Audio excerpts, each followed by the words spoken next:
The first $10,000 can feel strangely difficult, not because the number itself is magical, but because of what has to happen before it appears. For many people, the first serious savings milestone is not built during a season of comfort. It is built while rent is rising, groceries are more expensive than expected, the car needs something repaired, and every month seems to arrive with one more small financial leak. You may save a few $100s, then life takes it back.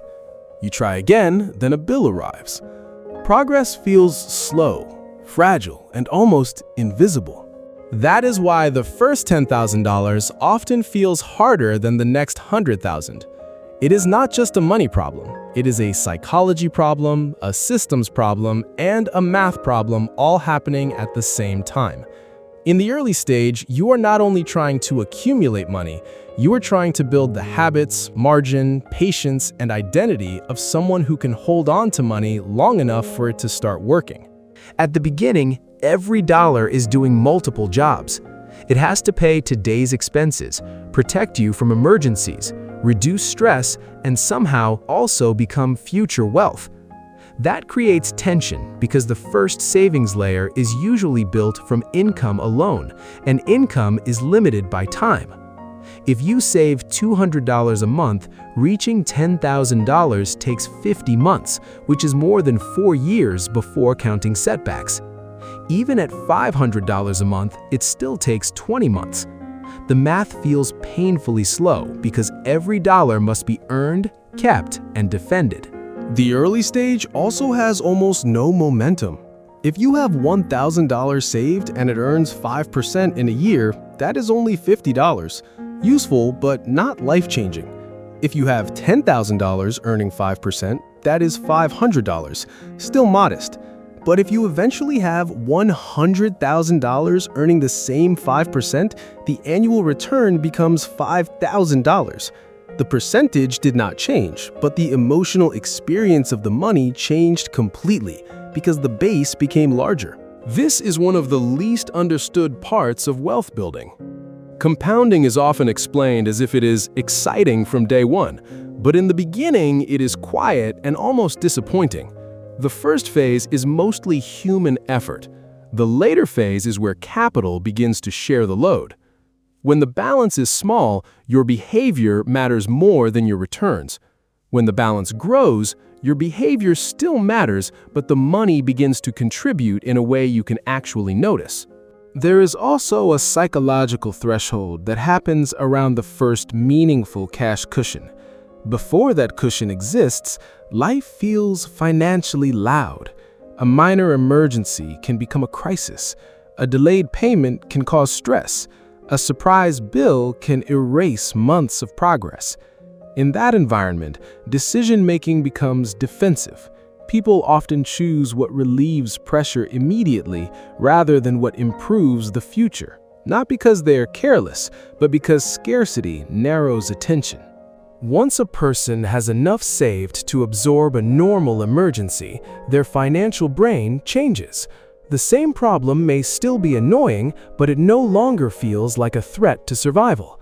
A car repair becomes an expense instead of a disaster. A job issue becomes serious, but not instantly catastrophic. This reduction in stress matters because calmer people tend to make better long-term decisions. The money is not just sitting there, it is buying time, space, and emotional stability. The first $10,000 also requires a change in identity. Many people unconsciously see money as something that passes through them. Income arrives, obligations take their share, and whatever remains gets absorbed by convenience, pressure, or impulse. To save the first meaningful amount, a person has to begin seeing themselves differently. They have to become someone who keeps a portion of what comes in, even when that portion feels small. That identity shift is not dramatic, but it is powerful. The next $100,000 can feel easier because by then, several things may already be working in your favor. Your habits are no longer theoretical. You have already practiced saying no, delaying purchases, planning ahead, and separating short-term wants from long-term stability. You may have built systems around automatic transfers, debt reduction, emergency savings, or investing. The process becomes less dependent on daily motivation and more dependent on structure. There is also the possibility of income growth. The same person who struggled to save $200 a month early on may later save $1,000 a month after improving skills, changing jobs, building a business, or reducing debt. The timeline changes dramatically. At $200 a month, saving $100,000 from scratch would take more than 40 years without investment growth. At $1,000 a month, it takes a little over 8 years before returns. Add compounding, and the distance can shrink further, though never in a guaranteed or effortless way. The system also rewards people who already have some capital. This is not always fair, but it is real. Having savings can help you avoid high-interest debt. It can let you buy essentials at better times instead of during emergencies. It can give you flexibility to take a better job, negotiate differently, or avoid selling investments at the wrong moment. Money creates options, and options reduce the cost of bad timing. This is why the early stage can feel so heavy. You are climbing while carrying every weakness of the system on your back. But once the first foundation is built, the climb changes. It does not become easy, and it does not remove risk, but the forces around you begin to behave differently. Your habits are stronger, your stress is lower, your options are wider, and your capital is large enough to matter. So the first $10,000 is not just a number in a bank account. It is the point where financial life starts becoming slightly less reactive. It is proof that money can stay with you, not just move through you. And the next $100,000 often feels easier because you are no longer starting from zero in your bank balance, your habits, or your identity.